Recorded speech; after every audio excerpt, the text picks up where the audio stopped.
ជំរាបសួរបងប្អូនទាំងអស់គ្នារដូវភ្លៀងបានកន្លងផុតទៅហើយរដូវរំហើយក៏ចូលមកបន្តវេនខ្យល់ចាប់ផ្ដើមធ្លាក់ពីទិសខាងជើងវូវូរុក្ខជាតិក៏ចាប់ផ្ដើមផ្លាស់ប្ដូរដែរស្លឹកដែលធ្លាប់តែខៀវស្រងាត់ឥឡូវប្រែជាក្រហមរុះរោយធ្លាក់ចុះមកពីពេញដីមើលទៅហាក់ដូចជាក្រៀមក្រំដែរតែជាអំណោយផលពីធម្មជាតិអាកាសធាតុបែរជាត្រជាក់ពេលព្រឹកធ្លាក់សន្សើមចុះអាប់បែកផ្សែងសម្រាប់អ្នកចូលចិត្តទស្សនាប្រាសាទវិញខែនេះគឺស័ក្តិសមបំផុតហើយដើរលេងពេញមួយថ្ងៃក៏មិនធុញដែរព្រោះត្រជាក់ល្មមហើយថ្ងៃនេះ admin Elstein នឹងនាំបងប្អូនទៅទស្សនាប្រាសាទមួយកន្លែងដែលមានរាងតូចច្រឡឹងតែចម្លាក់ក្បូរក្បាច់វិញគឺល្អវិចិត្ររចនាបថស្ថាបត្យកម្មគឺមានលក្ខណៈពេញលេញស្មើគ្នាមានលំដាប់លំដោយនិងសម្បូរបែបទាំងនេះគឺដោយសារតែសំណង់នីមួយៗនៃប្រាសាទគឺមានលក្ខណៈច្បាស់លាស់និងមានភាពរស់រវើកដែលជាលក្ខណៈពិសេសរបស់ប្រាសាទនេះបងប្អូនភាគច្រើនប្រហែលជាបានឃើញហើយប៉ុន្តែគឺមិនបានចូលទស្សនាទេទាំងខ្ញុំទាំងគេភាគច្រើនគឺជិះទៅហួសមកហួសនោះគឺប្រាសាទចៅសាយទេវតាប្រាសាទនេះត្រូវបានសាងសង់ឡើងនៅក្នុងរជ្ជកាលរបស់ព្រះបាទសូរ្យវរ្ម័នទី2គឺនៅចុងសតវត្សទី11និងដើមសតវត្សទី12សាងសង់ឡើងដើម្បីឧទ្ទិសថ្វាយដល់អាទិទេពនៅក្នុងព្រហ្មញ្ញសាសនាបងប្អូនប្រាសាទចៅសាយទេវតានេះគឺបែរមុខទៅទិសខាងកើតដែលស្ថិតនៅលើអត្រង់ដែលមានកុបរៈចំនួន4ហោត្រៃ2នៅអមសងខាងប្រាង្គកណ្ដាលមួយ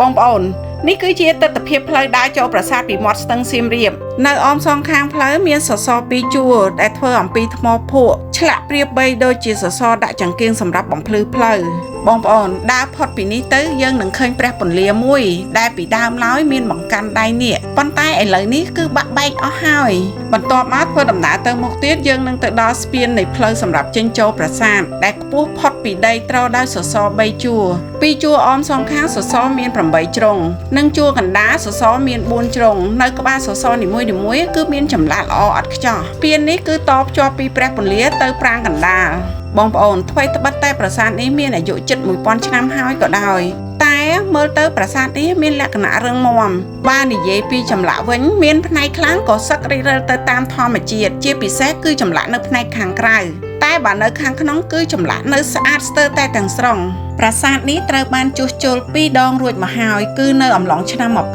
1960ជួសជុលនៅលើខ្លោងទ្វារខាងលិចដោយសាលាបារាំងចុងបូព៌ានិងបន្ទាប់មកត្រូវបានជួសជុលឡើងវិញដោយអ្នកជំនាញប្រទេសចិនចប់រួចរាល់នៅឆ្នាំ2009ថ្មីត្បិតតែប្រាសាទចៅសាយទេវតាស្ថិតនៅក្បែរប្រាសាទធំជាច្រើនតែហាក់បីដូចជាស្ងប់ស្ងាត់ព្រោះអីអ្នកទេសចរមិនថាទេសចរជាតិទេសចរអន្តរជាតិទេភាគច្រើនតែងតែទៅហួសមកហួសដោយសារតែពួកគាត់ពុំដឹងទេថាចៅសាយទេវតាមានលក្ខណៈប្លែកពីប្រាសាទដទៃជាពិសេសគឺប្លង់ថតរូបស្អាតសមបំផុតសម្រាប់អ្នកដែលចូលចិត្តថតរូបនិងថតរូបអាពាហ៍ពិពាហ៍បងប្អូនមានឯកសារជាច្រើនបានបរិយាយថាឈ្មោះចៅសាយទេវតាពុំមានប្រភពបញ្ជាក់ច្បាស់លាស់ឡើយតែបើតាមការសន្និដ្ឋានរបស់អ្នកស្រុកនិយាយតគ្នាថាឈ្មោះចៅសាយទេវតានេះអាចជាឈ្មោះរបស់មេទ័ពដែលមានស្នាដៃក្នុងការធ្វើសឹកសង្គ្រាមឬក៏ជាឈ្មោះអ្នកដែលមានស្នាដៃក្នុងការងារអ្វីមួយជាក់ជាមិនខានឈ្មោះរបស់ប្រាសាទនេះអ្នកស្រុកហៅសពថ្ងៃថាចៅសាយមិនមានពាក្យទេវតានៅខាងចុងទេទាំងនេះគឺជាទម្លាប់របស់ខ្មែរយើងដែលចូលចិត្តឈ្មោះខ្លីៗអរគុណបងប្អូនទាំងអស់គ្នាដែលបានទស្សនាវីដេអូរបស់ខ្ញុំកន្លងមកបងប្អូនកុំទាន់ទៅណាខ្ញុំនឹងលើកយកប្រាសាទខ្មែរយើងម្ដងមួយមកអធិប្បាយតាមរយៈចំណេះដឹងបន្តិចបន្តួចរបស់ខ្ញុំបូកផ្សំនឹងការស្រាវជ្រាវឯកសាររបស់បុរាណវិទូជាច្រើនទៀត